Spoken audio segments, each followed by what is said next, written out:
নতুন মেগা প্রকল্প বাদ রেখে 2,30,000 কোটি টাকার এডিপি অনুমোদন। বাজেটে বাড়ছে শিক্ষকের বেতন, কমবে না ভর্তুকি। হত্যা চেষ্টা মামলায় শাহজালাল বিমানবন্দর থেকে চিত্রনায়িকা নুসরাত ফারিয়া আটক, ভাটারা থানায় হস্তান্তর।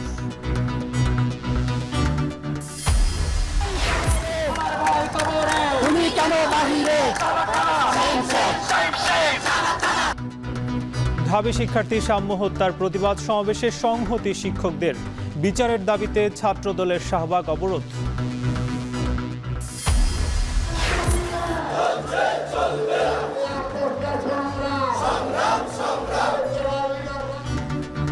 ইশরাককে মেয়র পদের শপথের দাবিতে অচল নগর ভবন, উপদেষ্টা আসিফের পদত্যাগ দাবি, কাল ব্লকেট কর্মসূচি। এবং নির্বাচনের রোডম্যাপ না দিয়ে সরকারের কণ্ঠে হাসিনার সুর, মন্তব্য বিএনপির। পরিস্থিতি খারাপের আগে নির্বাচন চায় জামায়াত। পলিটিক্যাল স্টেবিলিটি এবং ফেয়ার ইলেকশনের জন্য, প্রপার ইলেকশনের জন্য সেগুলোকে গুরুত্ব দিয়েই আমি মনে করি একটা সিদ্ধান্ত চূড়ান্ত হওয়া দরকার। নির্বাচনের মাধ্যমে একটি গণতান্ত্রিক সরকারকে তাদের শান্তিপূর্ণভাবে ক্ষমতা হস্তান্তর করতে হয়, তার কোনো লক্ষণ দেখতে পাচ্ছি না আমরা এখানে।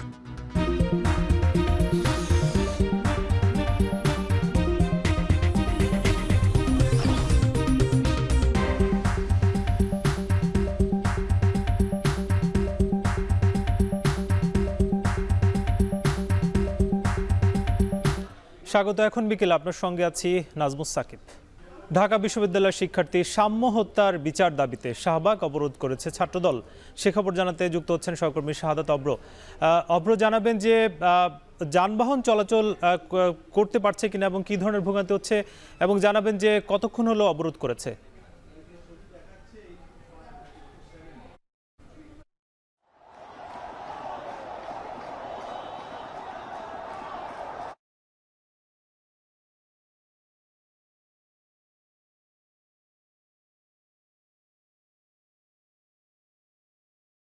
ঠিক শাহবাগ মোড় কিন্তু হচ্ছে আটকানো আছে, আর এই পুরো শাহবাগ জুড়ে কিন্তু ছাত্র দলের যে আগাম ডাকা যে কর্মসূচি প্রতিবাদ সমাবেশ, সেই সমাবেশ কিন্তু অনুষ্ঠিত হচ্ছে। তবে এই যে এই সমাবেশ এখানে অনুষ্ঠিত হওয়ার কথা নয়, বরঞ্চ হওয়ার কথা ছিল জাদুঘরের সামনে। তবে জনসমাগম অনেক বেশি হওয়ায় ছাত্র দলের যিনি কিনা কেন্দ্রীয় সভাপতি, তিনি কিন্তু ঘোষণা দিয়েছেন যে আমাদের যেহেতু অনেক জনবল, আমরা এখানে জায়গা করে দিতে পারছি না, সেহেতু আমরা শাহবাগ মোড়ে যাবো, এমন একটি ঘোষণা আসে। এরপরেই কিন্তু হচ্ছে পুরো জায়গা জুড়ে কিন্তু এই মুহূর্তে আপনি নিশ্চয়ই দেখতে পাচ্ছেন যে সমাগম, তাদের যেই নেতাকর্মী আছে তাদের দিয়ে কিন্তু এই মুহূর্তে পুরো শাহবাগ কিন্তু আটকে দেওয়া হয়েছে, এবং বলা হচ্ছে যে যেই সৌম্য ছাত্রদল নেতা সৌম্য, সেই হত্যার বিচার যতক্ষণ পর্যন্ত না হবে ততক্ষণ পর্যন্ত কিন্তু তারা এখানে অবস্থান করবেন। এবং তারা বলছেন যে এই পুরো জায়গা জুড়ে কিন্তু তারা অবস্থান করার একটাই দাবি, সেটি হচ্ছে তাদের যেই বিচারের দাবি, সেই বিচারের দাবি কিন্তু তারা জানাচ্ছেন, সৌম্য হত্যার বিচারের দাবি জানাচ্ছেন। এবং যেই নিরাপদ ক্যাম্পাস, সেই নিরাপদ ক্যাম্পাসের দাবিও কিন্তু তাদের পক্ষ থেকে জানানো দেওয়া হয়েছে যে যতক্ষণ পর্যন্ত এই সৌম্য হত্যার বিচার এবং এখন পর্যন্ত বিচারে গাফিলতি অভিযোগ করে তারা বলছেন যে এই যে এই হত্যাকাণ্ডের বিচার সুষ্ঠুভাবে হচ্ছে না, তাই যত দ্রুত সম্ভব যারা কিনা প্রকৃত খুনি, যারা কিনা প্রকৃত হত্যাকাণ্ড ঘটিয়েছে তাদেরকে বের করতে হবে এবং বের করে তাদেরকে শাস্তি দিতে হবে। আর এই মুহূর্তে শাহবাগ মোড়ের অবস্থা যদি বলতে চাই, সেহেতু কিন্তু বলতে হয় যে এই যে দুপুরবেলা হয়তোবা কিছুক্ষণ পরে অফিসগুলো ছুটি হবে, তখন কিন্তু ভোগান্তি আরও অনেকটাই বাড়বে। অনেকে কিন্তু বলছিলেন যে বারবার কেবল শাহবাগের উপরেই কেন, অন্য কোনো জায়গাতেও তো করতে পারে, কারণ এটি ঢাকা শহরের মোটামুটি ব্যস্ততম একটি রাস্তা, যেটিকে কেন্দ্র করে অনেক অফিস আদালত এবং সরকারি নানা প্রতিষ্ঠান কিন্তু এই রাস্তা দিয়ে যাতায়াত করে। এবং এই পুরো রাস্তা দিয়ে যারা যাতায়াত করে তারা এই মুহূর্তে হেঁটে যাতায়াত করতে হচ্ছে, এবং তারা বলছেন যে যৌক্তিক আন্দোলনের সাথে তারা একদমই একাত্মতা পোষণ করছেন, তবে কোনোভাবেই জনগণের কষ্ট হয় জনগণের কষ্ট হয় এমন কিন্তু কোনো কিছু তারা মেনে নিতে চান না, এমনটাই শুনছিলাম জনগণের কাছ থেকে। এর পাশাপাশি যদি জানিয়ে রাখতে চাই যে এখানে কিন্তু বেলা 3টা থেকেই যেই সমাবেশটি, সেই সমাবেশটি কিন্তু শুরু হয়। মূলত প্রথমে শুরু হয় যেই জাদুঘর, শাহবাগ জাদুঘরের সামনে এই সমাবেশটি শুরু হয়। এর পরবর্তী সময়ে কিন্তু হচ্ছে দলে দলে নানা জায়গা থেকে, নানা পাশ থেকে কিন্তু ঢাকার আশেপাশে থেকে নেতাকর্মীরা আসতে শুরু করে এবং এখানে এসে যোগ দেয়। এর পরবর্তীতেই কিন্তু হচ্ছে ছাত্র দলের কেন্দ্রীয় সভাপতি তিনি ঘোষণা দেন এই শাহবাগ বন্ধ করে তাদের সমাবেশ করার ঘোষণা আসলে তারা কিন্তু এখানে এসে জমায়েত হয়। এই ছিল আমার কাছে শাহবাগ থেকে সর্বশেষ। সাকিব। সাম্যতার বিচারের প্রতিবাদে শাহবাগ মোড় অবরোধ করেছেন ছাত্রদল নেতাকর্মীরা, সে খবর জানাচ্ছিলেন শাহাদাত অভ্র।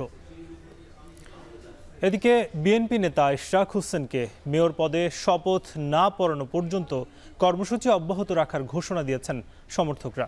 কাল সকাল 11টায় নগর ভবনের সামনে বিক্ষোভ এবং কার্যক্রম ব্লকেট কর্মসূচি ঘোষণা করেছে বিক্ষোভকারীরা। আন্দোলনকারীরা উপদেষ্টা আসিফ মাহমুদ সজীব ভুঁইয়ার পদত্যাগও দাবি করেছেন। এদিকে টানা আন্দোলনে নগর ভবনে অচল অবস্থা সৃষ্টি হয়েছে, বন্ধ রয়েছে আঞ্চলিক সেবা কার্যক্রম। এতে ভোগান্তিতে পড়েছেন সেবাগ্রহীতারা। সিউল আহমেদ জানাবেন বিস্তারিত। মোহাম্মদ হেলাল মিয়া সস্ত্রীক এসেছেন জন্ম নিবন্ধন নিতে, তবে নগর ভবনের কার্যক্রম বন্ধ থাকায় দুর্ভোগে পড়েন তারা। বনগ্রাম থেকে আসছিলাম, এটা জন্ম নিবন্ধনের কাজের জন্য আসছি, ঘুরায় আজকে আসেন কালকে আসেন। শুধু হেলাল মিয়া নয়, এরকম অনেকেই ঢাকা দক্ষিণ সিটি কর্পোরেশনে এসেছেন নাগরিক সেবা নিতে। কেউ এসেছেন জন্ম নিবন্ধন নিতে, কেউ বা ট্রেড লাইসেন্স তৈরি করতে, আবার অনেকেই এসেছেন দোকানের নামজারির অর্থ জমা দিতে। কিন্তু ইশরাক হোসেনকে মেয়র হিসেবে শপথ পড়ানোর দাবিতে শনিবার থেকে ঢাকাবাসী ব্যানারে বিক্ষোভকারীরা দক্ষিণ সিটি কর্পোরেশনের ফটকে তালা ঝুলিয়ে দেয়। এতে সকল কার্যক্রম বন্ধে দুর্ভোগে নগরবাসী। 7 দিনের মধ্যে যে জমিদারি ভাড়াটা আছে ওটা দিতে হবে বাধ্যতামূলক। যদি না দেওয়া হয় সেক্ষেত্রে আমাদের যেই দোকানের রেজিস্ট্রি আমরা সিটি কর্পোরেশন থেকে কিনেছি ওইটা ওনারা বাতিল করবে। মনিমন্তের কাগজ হারানো গেছে, ওই কাগজটা উঠে ভালো লাগিয়া আর একবার আইছিলাম, কয় যে থানায় জিডি করতে হবে। থানায় জিডি করছি দেশে, এখন কয় যে এখন হইবে না, পরে এখন ওই গ্যাঞ্জাম চলতে আছে, ওই গেট করতে আলাদা দেওয়া। ইনফরমেশন একবার ফিল আপ করলে বলে যে আপনি তো করে ফেলছেন, ডিউ করে ফেলছেন, তখন জানি না কবে নাগাদ পাবো সার্ভিস। নগর ভবন ঘুরে দেখা যায় পুরো ভবনের সবগুলো ফটকেই তালা ঝুলছে। এ ভবনে স্থানীয় সরকার মন্ত্রণালয়ের উপদেষ্টা আসিফ মাহমুদ সজীব ভুঁইয়ার অফিস থাকলেও সেই অফিসের গেটও ছিল তালাবদ্ধ। পঞ্চম দিনের মতো ইশরাক হোসেনকে মেয়র পদে না বসানোর প্রতিবাদে ঢাকাবাসী ব্যানারে রোববারও বিক্ষোভ করে তার সমর্থক ও অনুসারীরা। এ সময় স্থানীয় সরকার মন্ত্রণালয়ের উপদেষ্টা আসিফ মাহমুদ সজীব ভুঁইয়ার পদত্যাগ দাবি করেন তারা। এই নগর ভবন বাঁচাতে হইলে আমাদের নির্বাচিত মেয়র খুবই দরকার। আমরা এই কারণে পদত্যাগ দাবি করি, যে লোক আদালতের রায়কে উপেক্ষা করে উনি তো এমনিতেই অযোগ্য হয়ে গেল। বর্তমান যে সিচুয়েশন, মন্ত্রণালয় যা ইশরাক সাহেবকে দেয় নাই, ঠিক আছে, আমরাও তো আজকে সিটি কর্পোরেশনে মনে করেন অনেক সুবিধা থেকে বঞ্চিত। আমাদের কর্মচারী ভাই বোনেরা বা কর্মকর্তা ভাইয়েরা যেন কোনো ধরনের হ্যাসেলের মধ্যে না পড়ে, যার কারণে আমরা একটা কারণে দাঁড়াইছি। আর দ্বিতীয় কারণ হলো আমরা ঢাকাবাসীর সাথে একমত। ইশরাক হোসেনকে মেয়র শপথ না করানো পর্যন্ত আন্দোলন অব্যাহত থাকবে বলে জানায় বিক্ষোভকারীরা। এছাড়াও নগর ভবনের সকল সেবা কার্যক্রম ব্লকেট ঘোষণা করা হয়।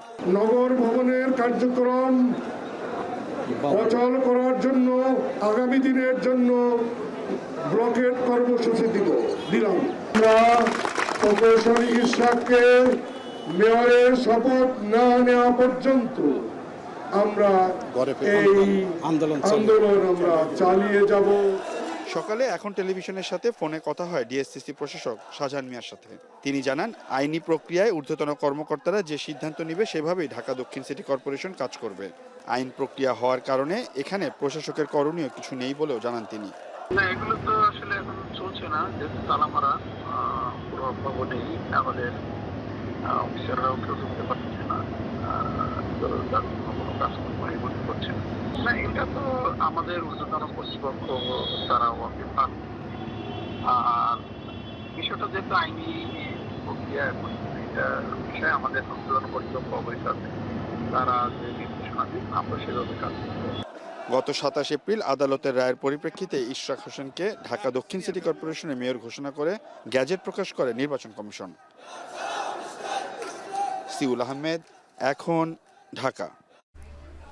অভিনেত্রী নুসরাত ফারিয়াকে আটক করা হয়েছে। রোববার দুপুরে থাইল্যান্ড যাওয়ার সময় হযরত শাহজালাল আন্তর্জাতিক বিমানবন্দর থেকে ইমিগ্রেশন পুলিশ তাকে আটক করে। নুসরাত ফারিয়ার বিরুদ্ধে 2024 সালের বৈষম্য বিরোধী ছাত্র আন্দোলন চলাকালীন রাজধানীর ভাটারা থানায় একটি হত্যা চেষ্টা মামলা রয়েছে। মামলায় আন্দোলনের বিপক্ষে অবস্থান নিয়ে আওয়ামী লীগের অর্থের যোগানদাতা হিসেবে আসামি করা হয় ঢাকাই চলচ্চিত্রের জনপ্রিয় নায়িকা নুসরাত ফারিয়াকে। শাহজালাল বিমানবন্দর থেকে আটকের পর তাকে ভাটারা থানায় হস্তান্তর করা হয়েছে।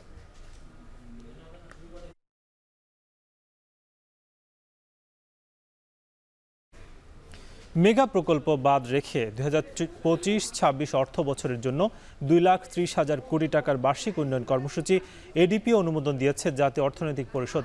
দুপুরে রাজধানী শেরেবাংলা নগরে এনইসি সম্মেলনে কক্ষে একনেক সভা পরবর্তী সংবাদ সম্মেলনে একথা জানান পরিকল্পনা উপদেষ্টা ওয়াহিদ উদ্দিন মাহমুদ। এবারের বাজেট শৃঙ্খলা পুনরুদ্ধারের বাজেট বলেও মন্তব্য করেন তিনি। আসন্ন বাজেটে বাড়ছে শিক্ষকের বেতন, কমবে না ভর্তুকি। আমি বলবো যে এবারের বাজেট যেমন শৃঙ্খলা পুনরুদ্ধারের বাজেট, তার মানে হলো যে অন্যভাবে বলতে গেলে হলো যে এটা কোনো দায়িত্ব জ্ঞানহীন বাজেট হবে না। এখানে এমন ব্যয় থাকবে না যেটা সাময়িকভাবে মনে হবে জনতুষ্টির, কিন্তু আসলে পরে এর দায় গিয়ে পড়বে পরবর্তী বাজেটের, আরও পরের বছরের বাজেটের উপর। অর্থনীতির স্থিতিশীলতা রক্ষা, বাজেটের নিয়মানুবর্তিতা, শৃঙ্খলা এবং ঘাটতি কমিয়ে আনা, এগুলি পুরো বাজেটের লক্ষ্য। এডিপি অনুমোদন নিয়ে বিস্তারিত জানাতে রাজধানীর শেরেবাংলা নগর এনইসি সভাকক্ষ থেকে যুক্ত হচ্ছেন সহকর্মী বেলায়েত হোসেন। বেলায়েত, জানাবেন যে এবার শৃঙ্খলা পুনরুদ্ধারের বাজেট বলা হচ্ছে এবং সেই সঙ্গে আসন্ন বাজেটে বাড়ছে শিক্ষকের বেতনও। সব মিলিয়ে এডিপি নিয়ে নতুন কি তথ্য আছে আপনার কাছে? সাকিব, আপনি জানেন যে প্রত্যেক বাজেটের মোটা দাগে দুটি অংশ থাকে, একটি সরকারের পরিচালন ব্যয়, আরেকটি হচ্ছে উন্নয়ন ব্যয়। তো পরিচালন ব্যয়টা যদি এখনো ঠিক করা হয়নি, উন্নয়ন বরাদ্দ কিন্তু এরই মধ্যে ঠিক করা হয়েছে। আজকে জাতীয় অর্থনৈতিক পরিষদ থেকে এই উন্নয়ন বরাদ্দের অনুমোদন দিয়েছে। বাংলাদেশের প্রধান উপদেষ্টা ডক্টর মোহাম্মদ ইউনূসের সভাপতিত্বে জাতীয় অর্থনৈতিক পরিষদের সভা অনুষ্ঠিত হয়েছে। সেই সভা থেকে 2,30,000 কোটি টাকার বার্ষিক উন্নয়ন কর্মসূচির অনুমোদন দেওয়া হয়েছে, যেটি গত চলমান অর্থ বছরের তুলনায় 35,000 কোটি টাকা কম। আর সব মিলিয়ে বাজেট নিয়ে কিছুক্ষণ আগে পরিকল্পনা উপদেষ্টা কথা বলেছেন। তিনি বলেছেন যে এবারের বাজেট শৃঙ্খলা পুনরুদ্ধারের বাজেট। চলমান অর্থ বছরে যে বাজেট চলছে 7,97,000 কোটি টাকার বাজেট, এই বাজেট থেকে যে আগামী অর্থ বছরের বাজেট খুব বেশি কম হবে বা বাজেটের আকার ছোট হবে সেটি তিনি বলছেন না। তিনি বলছেন যে বাজেটের আকারের দিকে নয়, বরং সরকার লক্ষ্য রাখছে বাজেটের শৃঙ্খলার দিকে, বাজেট যাতে বাস্তবসম্মত হয় সেই বিষয়গুলোর দিকে লক্ষ্য রাখছে। তিনি আরেকটি দায় স্বীকার করেছেন, সেটি হচ্ছে যে বিগত সরকারের যে উন্নয়ন প্রকল্পগুলো রয়েছে সেই উন্নয়ন প্রকল্পগুলোর কোনো প্রকল্পের কাজ শেষের দিকে আছে, কোনো প্রকল্পের কাজ মাঝ ভাগে এসে পড়েছে। সেই প্রকল্পগুলোর কাজ শেষ করতে গিয়ে এবারের বাজেটেও শিক্ষা এবং স্বাস্থ্য খাতের দিকে বাড়তি নজর দেওয়া হয়নি। তবে এই সরকার নতুন করে কোনো মেগা প্রকল্প নিচ্ছে না, এটি তিনি জানিয়ে দিয়েছেন। তিনি যেটা বলছেন যে মাতারবাড়ি প্রকল্পের যে কাজ সেটি চলমান থাকবে। বাজেটে এটিও বলা হচ্ছে যে দেশ যাতে কোনোভাবেই ঋণের ফাঁদে না পড়ে সে ব্যাপারে সরকার সতর্ক থাকবে। বৈদেশিক অর্থায়নের দিকে নজর দেওয়া হচ্ছে, বাজেটে বৈদেশিক বিনিয়োগের দিকে নজর দেওয়া হচ্ছে, নানা বিষয়গুলো নিয়ে কথা বলা হচ্ছে। এবং তিনি এই বাজেটে, আসন্ন বাজেটে একটি পূর্বাভাস দিয়েছেন যে আগামী বাজেটে শিক্ষকদের বেতন ভাতা বৃদ্ধি হবে।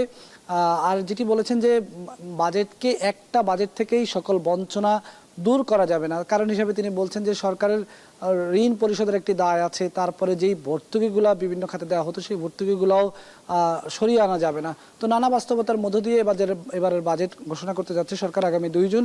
তারই একটি অংশ আজকে ঘোষণা হয়ে গেল। এই ছিল আমার কাছে রাজধানীর শেরেবাংলা নগর এনইসি সভাকক্ষ থেকে উন্নয়ন বাজেটের সবশেষ খবর। এডিপি অনুমোদন হয়েছে আজ, সে খবর জানাচ্ছিলেন সহকর্মী বেলায়েত হোসেন। এখন পর্যন্ত নির্বাচনের স্পষ্ট রোডম্যাপ ঘোষণা না হওয়ায় রাজনৈতিক দলগুলোর মধ্যে অস্থিরতা তৈরি হয়েছে বলে মন্তব্য করেছেন জামায়াতের নায়েবে আমির ডাক্তার আব্দুল্লাহ মোহাম্মদ তাহের। সকালে সংসদ ভবনের এলডি হলে ঐকমত্য কমিশনের সাথে প্রথম পর্যায়ে আলোচনা সহ শুভেচ্ছা বক্তব্যে তিনি এ মন্তব্য করেন। আর কমিশনের সহসভাপতি ডক্টর আলী রিয়াজ বলেছেন আগামী 2-1 দিনের মধ্যেই রাজনৈতিক দলগুলোর সাথে প্রথম পর্যায়ের আলোচনা শেষ করে দ্বিতীয় পর্যায়ের আলোচনা শুরু করবে কমিশন। বিস্তারিত জানাচ্ছেন গালিব ইবনে রিয়াজ। জুলাই সনদ তৈরি কিংবা রাষ্ট্র সংস্কার জুলাই আন্দোলনের অন্যতম আকাঙ্ক্ষা। সেই আকাঙ্ক্ষাকে বাস্তবে রূপ দিতে জুলাইয়ের পক্ষের সকল রাজনৈতিক দলের সাথে ধারাবাহিক আলোচনা করছে জাতীয় ঐক্যমত্য কমিশন। ইতিমধ্যে প্রথম পর্যায়ের আলোচনা প্রায় শেষ। রবিবার সকালে জাতীয় সংসদ ভবনের এলডি হলে ঐক্যমত্য কমিশনের সাথে প্রথম পর্যায়ের দ্বিতীয় দফার আলোচনায় বসে 11 সদস্যের জামায়াতে ইসলামী বাংলাদেশের প্রতিনিধি দল। এ সময় দলটির নায়েবে আমির ডক্টর আব্দুল্লাহ মোহাম্মদ তাহের শুভেচ্ছা বক্তব্যে অভিযোগ করেন, নির্বাচনের আগেই তার দলের লোকদের উপর হামলা হচ্ছে, তাই পরিস্থিতি বেশি খারাপ হওয়ার আগেই জাতীয় নির্বাচন হওয়া উচিত বলে মন্তব্য করেন তিনি। নির্বাচন কমিশনের কিছু কাজে প্রশ্ন উঠেছে উল্লেখ করে তিনি সরকারকে এই ব্যাপারে নজর দেওয়ার আহ্বান জানান। অনেকগুলো ঘটনা বাংলাদেশে ঘটছে এবং কারো কারো বিশ্লেষণ হচ্ছে যে এর পিছনেও দেশকে আনস্টেবল করার জন্য ষড়যন্ত্র আছে এবং সেই ষড়যন্ত্রের বহিঃপ্রকাশে হচ্ছে নানামুখী এ সমস্ত আনরেস্ট তৈরি করার একটি প্রক্রিয়া। আমরা এই ধরনের ষড়যন্ত্রের নিন্দা করছি এবং এই সরকারের প্রতি আমাদের অনুরোধ থাকবে তারা যেন আরও দৃঢ়তার সাথে এবং সঠিকতার সাথে পরিস্থিতিকে মোকাবেলা করে। আর মধ্যাহ্ন বিরতিতে নায়েবে আমির বলেন, এখন পর্যন্ত আলোচনায় প্রাধান্য পেয়েছে দুর্নীতি দমন কমিশন। এই প্রতিষ্ঠান নিজেই দুর্নীতিগ্রস্ত মন্তব্য করে দলটির প্রস্তাব টাস্কফোর্স গঠনের মাধ্যমে এই সংস্থাকে নজরদারি করা। দুর্নীতি দমন কমিশন এবং তার আওতাধীন একটা ওয়াচ ডগের মতো কাজ করবে, একটা কাউন্সিল করার জন্য আমরা প্রস্তাব দিয়েছি। সেখানে একটা টাস্কফোর্স থাকবে এবং সেই টাস্কফোর্স দুর্নীতিগুলোর উপরে তদন্ত করবে এবং যারা দোষীটাকে চিহ্নিত করবে এবং এটার সাথে জড়িত যারাদেরকে প্রাইমারি একটা পানিশমেন্টের আওতায় তারা আনতে পারবে। 10 বছরের বেশি কোনো ব্যক্তি প্রধানমন্ত্রীর পদে অধিষ্ঠিত হতে পারবেন না সমগ্র জীবনের ভিতরেই। আর কমিশন সহসভাপতি ডক্টর আলী রিয়াজ বলেন, সকল রাজনৈতিক দল এখন পর্যন্ত আন্তরিক। আশা করা যাচ্ছে দ্বিমত বিষয়গুলো নিয়ে একটা সমাধানে আসা যাবে। আমরা প্রাথমিক পর্যায়ের আলোচনাগুলো আগামী 2-1 দিনের মধ্যে সমাপ্ত করতে পারলে আমরা দ্বিতীয় পর্যায়ের আলোচনাটা দ্রুততার সঙ্গে শুরু করব এবং আমরা বিশ্বাস করি যে সমস্ত জায়গার মতো ভিন্নতা আছে, ভিন্ন মত আছে, ঐকমত্য তৈরি হচ্ছে না, সেগুলোর ব্যাপারেও আমরা অগ্রসর হতে পারবো। গত বছরের অক্টোবরে 6টি সংস্কার কমিশন গঠন করে অন্তর্বর্তী সরকার। এর মধ্যে সংবিধান, নির্বাচন ব্যবস্থা, দুর্নীতি দমন, বিচার বিভাগ ও জনপ্রশাসন সংস্কার কমিশনের গুরুত্বপূর্ণ 166টি সুপারিশ নিয়ে ঐকমত্য তৈরির লক্ষ্যে রাজনৈতিক দলগুলোর সঙ্গে আলোচনা করছে ঐকমত্য কমিশন। গালিব ইবনে রিয়াজ, এখন, ঢাকা। নির্বাচন ইস্যুতে অন্তর্বর্তী সরকার শেখ হাসিনার সুরেই কথা বলছেন বলে অভিযোগ করেছেন বিএনপি স্থায়ী কমিটির সদস্য আমির খসরু মাহমুদ চৌধুরী। যথাসময়ে নির্বাচন না দিলে যে আন্দোলন গড়ে উঠবে তা কেউ আটকাতে পারবে না বলে হুঁশিয়ারি দিয়েছেন বিএনপি চেয়ারপারসনের উপদেষ্টা জয়নুল আবদিন ফারুক। রোববার দুটি আলাদা অনুষ্ঠানে কথা বলেন তারা। বিস্তারিত আসিফ ইকবাল খানের প্রতিবেদনে। দ্রুত জাতীয় সংসদ নির্বাচনের রোডম্যাপ ঘোষণার দাবিতে জাতীয় প্রেস ক্লাবে আয়োজিত আলোচনা সভায় বিএনপি চেয়ারপারসনের উপদেষ্টা জয়নুল আবেদিন ফারুক হুঁশিয়ারি দিয়ে বলেন, যথাসময়ে নির্বাচন না দিলে যে আন্দোলন গড়ে উঠবে কেউ তা রুখতে পারবে না। কাউকে সুবিধা দেওয়ার জন্য সরকার নির্বাচন নিয়ে টালবাহানা শুরু করেছে। জনগণের রোষানলে পড়ার আগে নির্বাচন আয়োজনের আহ্বান জানান বিএনপির নেতা। আপনারা বিলম্বিত না করে দেশে একটি সুষ্ঠু নির্বাচনের ব্যবস্থা করে কবে দেবে নির্বাচন? আজকে রোববার, সোমবার, মঙ্গলবার, বুধবার, বৃহস্পতিবার, শুক্রবার বলে দিতে অসুবিধাটা কোথায়? আমার মনে হচ্ছে, আমি একজন ক্ষুদ্র রাজনৈতিক কর্মী হিসেবে, যে সরকার নির্বাচন নিয়ে তালবাহানা শুরু করেছে, কারো ইশারায় কাউকে আরো শক্তি জোগাড় করার জন্য একটা ব্যবস্থা করছে। রোববার দুপুরে বনানীর নিজ কার্যালয়ে নির্বাচন ইস্যুতে কথা বলেন বিএনপির স্থায়ী কমিটির সদস্য আমির খসরু মাহমুদ চৌধুরীও। তিনি অভিযোগ করে বলেন, নির্বাচনী রোডম্যাপ ঘোষণা না করে সরকার স্বৈরাচার শেখ হাসিনার সুরে কথা বলছে, ব্যস্ত হয়ে পড়েছে দৈনন্দিন কাজ নিয়ে। উন্নয়নের নামে চট্টগ্রাম বন্দরের ব্যবস্থাপনা বিদেশি অপারেটরের কাছে হস্তান্তর, রাখাইনে মানবিক করিডোর দিতে আগ্রহী সরকার, অথচ এই কাজে ম্যান্ডেট নেই তাদের। ডিসেম্বরের মধ্যেই আবারও জাতীয় নির্বাচনের দাবি করেন তিনি। সব আলোচনা হচ্ছে, চিটাগং পোর্ট দিয়ে দেওয়ার আলোচনা হচ্ছে, ওখানে করিডোর দেওয়ার আলোচনা হচ্ছে, ওদেরকে বিনিয়োগ সম্মেলন করা হচ্ছে। এটা তো তাদের কোনোটাই তাদের কাজ না।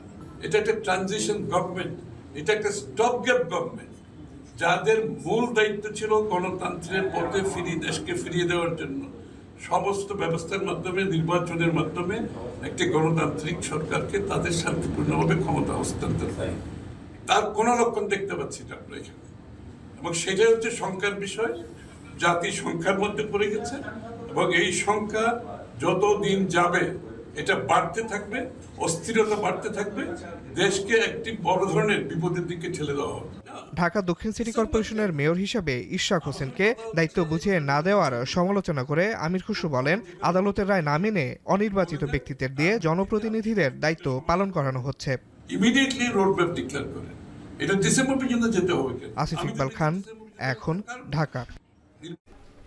2 দশক পর সচল হচ্ছে ক্ষমতাচ্যুত সাবেক প্রধানমন্ত্রী শেখ হাসিনার বিরুদ্ধে বার্জ মাউন্টেড বিদ্যুৎ কেন্দ্র দুর্নীতি মামলা।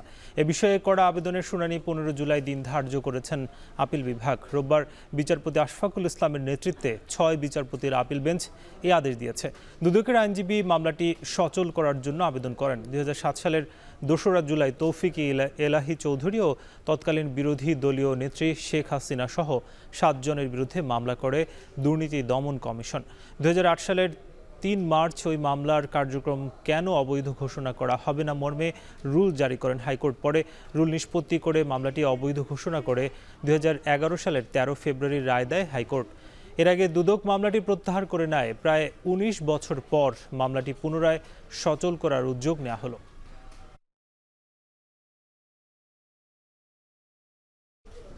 এদিকে ক্ষমতাচ্যুত প্রধানমন্ত্রী শেখ হাসিনার বিরুদ্ধে অবৈধ সম্পদের অনুসন্ধান শুরু করেছে দুদক। সংস্থাটির উপপরিচালক মাসুদুর রহমানকে এই অনুসন্ধানের দায়িত্ব দেওয়া হয়। অনুসন্ধানকারী দল সম্পদ বিবরণীর নোটিশ জারি সহ শেখ হাসিনার স্থাবর অস্থাবর সম্পদের হিসাব খতিয়ে দেখবে। একই সাথে তার আয়কর নথির সাথে বাস্তবে তার সম্পদের হিসাবও মিলিয়ে দেখবে। এর আগে শেখ হাসিনার বিরুদ্ধে প্লট জালিয়াতি, বিদেশে অর্থ পাচার, প্রকল্পের অর্থ লুটপাট সহ একাধিক অভিযোগের অনুসন্ধান শুরু করে দুদক। ইতোমধ্যেই পূর্বাঞ্চলে প্লট জালিয়াতির মামলায় চার্জশিট দাখিল করলে আদালত শেখ হাসিনার বিরুদ্ধে গ্রেপ্তারি পরোয়ানা জারি করে।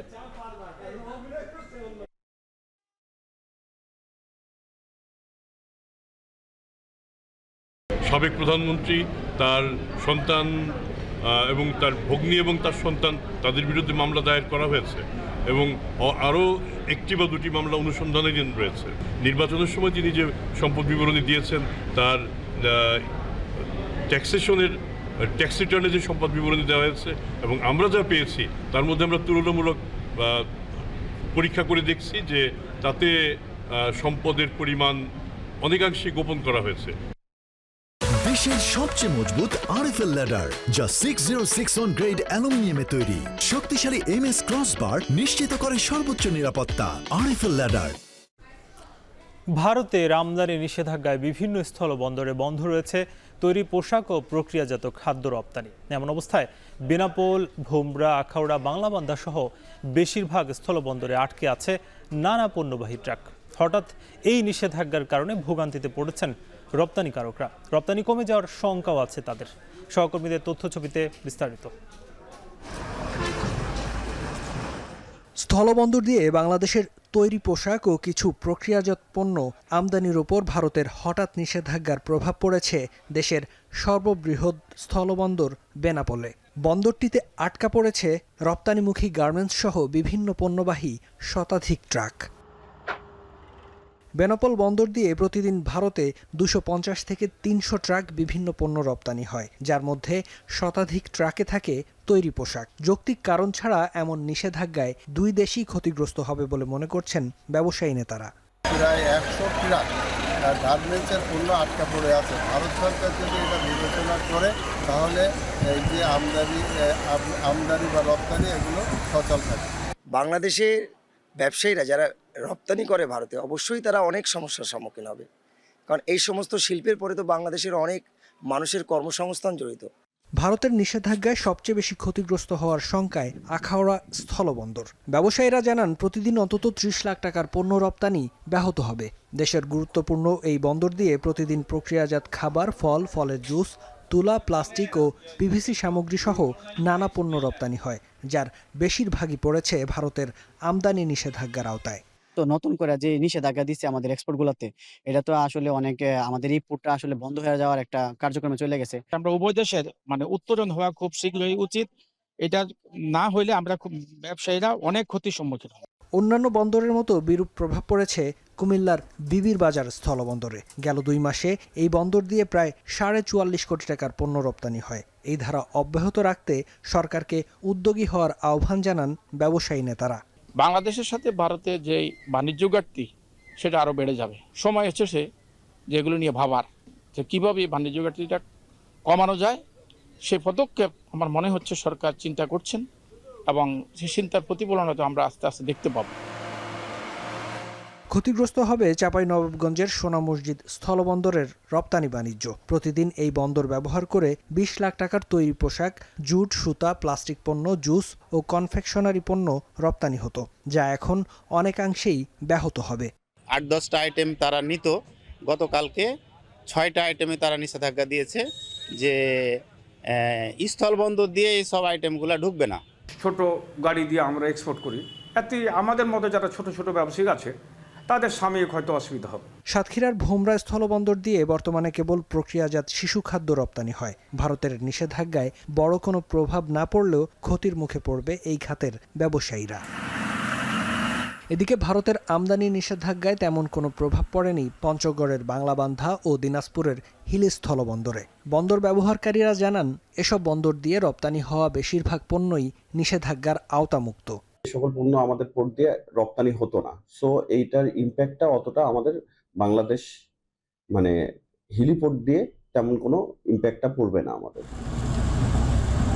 শনিবার স্থলবন্দর দিয়ে বাংলাদেশের তৈরি পোশাক ও কিছু প্রক্রিয়াজাত পণ্য আমদানির উপর নিষেধাজ্ঞা জারি করে ভারতের বৈদেশিক বাণিজ্য অধিদপ্তর। এর আগে তাদের নিষেধাজ্ঞায় বন্ধ হয় ভারতের বিমানবন্দর ব্যবহার করে তৃতীয় কোনো দেশে গার্মেন্টস পণ্য রপ্তানি।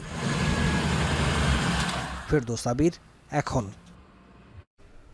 এদিকে স্থলবন্দর দিয়ে ভারতের নিষেধাজ্ঞার বিষয়ে আনুষ্ঠানিক চিঠি পেলে আলোচনার মাধ্যমে সমাধানের চেষ্টা করবে সরকার।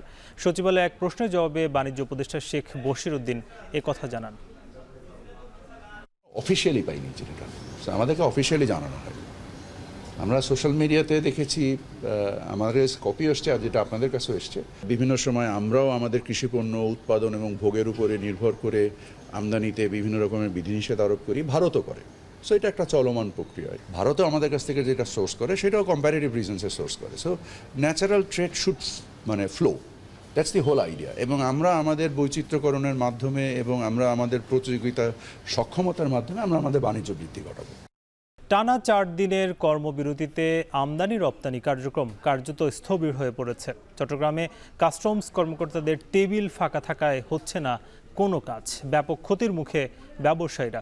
পণ্য ডেলিভারি কমে যাওয়ায় চট্টগ্রাম বন্দরে বাড়ছে কন্টেইনার জট। শুল্কায়নের কাজ শেষ করতে না পারায় চরম ভোগান্তিতে পড়েছেন C&F এজেন্টরা।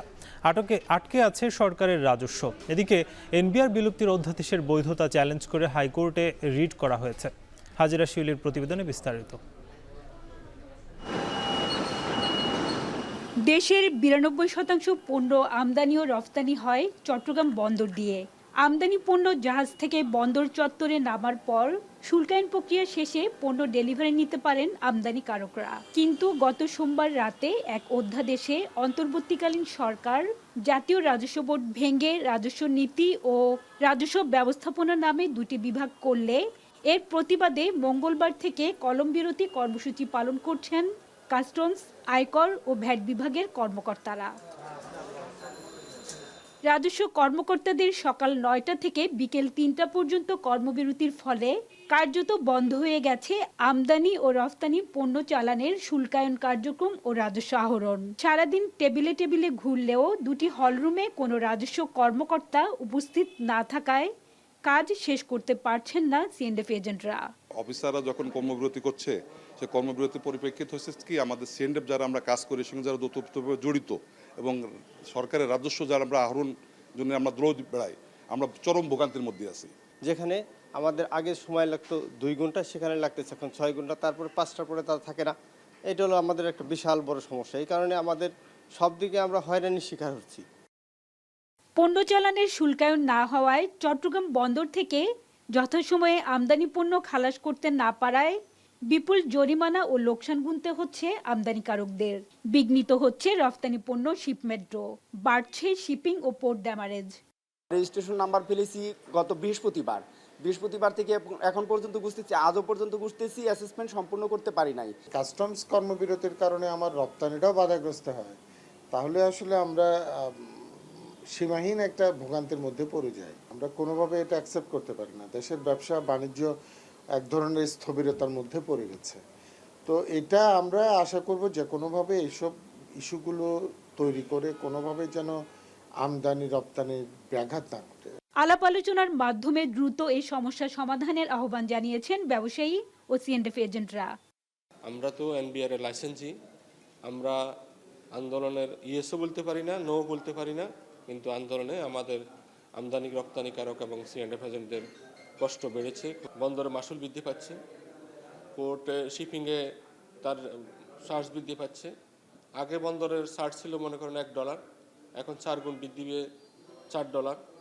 প্রতিদিন চট্টগ্রাম কাস্টমস হাউজে গড়ে 7 থেকে 7,500 আমদানি রফতানি চালানের বিল অফ এন্ট্রি বা নথি দাখিল হয়। আমদানি পণ্যের শুল্ক ও কর বাবদ গড়ে প্রতিদিন 200 থেকে 250 কোটি টাকা রাজস্ব আহরণ করে চট্টগ্রাম কাস্টমস হাউজ। কর্মবিরতির কারণে সীমিত পরিমাণে কাজ হওয়ায় রাজস্ব আয়ও কমে গেছে। অন্যদিকে পণ্য ডেলিভারি কম হওয়ায় চট্টগ্রাম বন্দরে প্রায় 42,000 টিএস কন্টেইনারের স্তূপ জমেছে। হাজারা শিউলি, এখন চট্টগ্রাম। প্রলয়ঙ্কারী টর্নেডোর আঘাতে যুক্তরাষ্ট্রের 3 অঙ্গরাজ্যে প্রাণহানির সংখ্যা বেড়ে দাঁড়িয়েছে 27 জনে।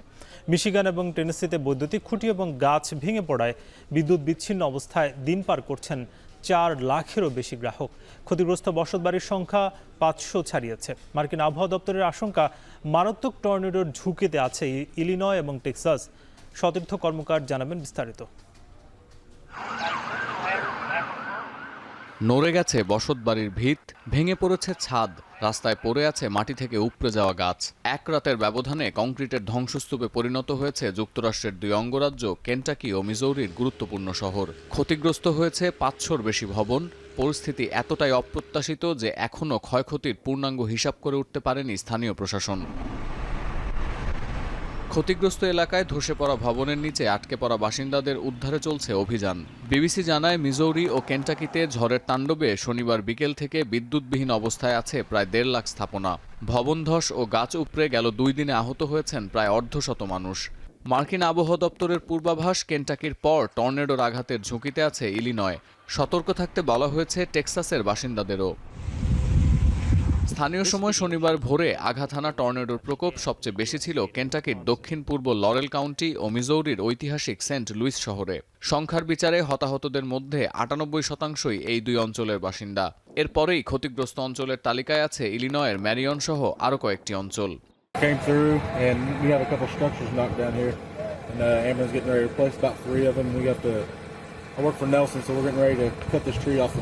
এদিকে প্রায় 8 ডজন টর্নেডো আঘাত হানার পর কেন্টাকি, মিজৌরি ও ইলিনয়ের গভর্নরদের সঙ্গে টেলিফোনে যোগাযোগ করেছেন homeland security secretary Kristi Noem. ক্ষয়ক্ষতি মোকাবেলার জন্য দিয়েছেন ফেডারেল সহায়তার আশ্বাস।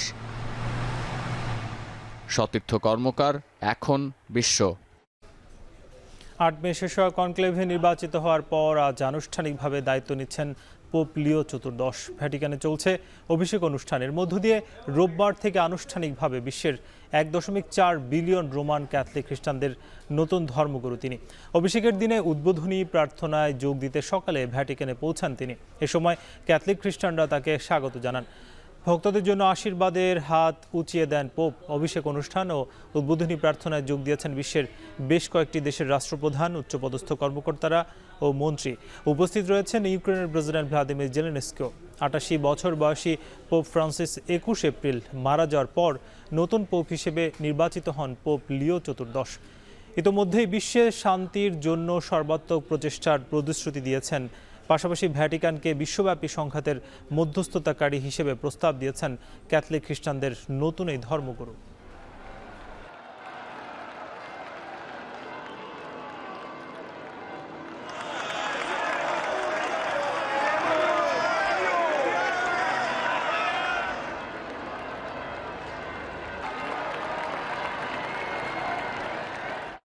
এই ছিল এখন বিকেলের আয়োজনে। এখন টেলিভিশন ওয়েবসাইটে দেখুন এখন.টিভি। এছাড়া ফেসবুকে দেখতে পারেন facebook.com/tv.এখন, ইউটিউবে যুক্ত হতে পারেন youtube.com/c/এখন টিভি।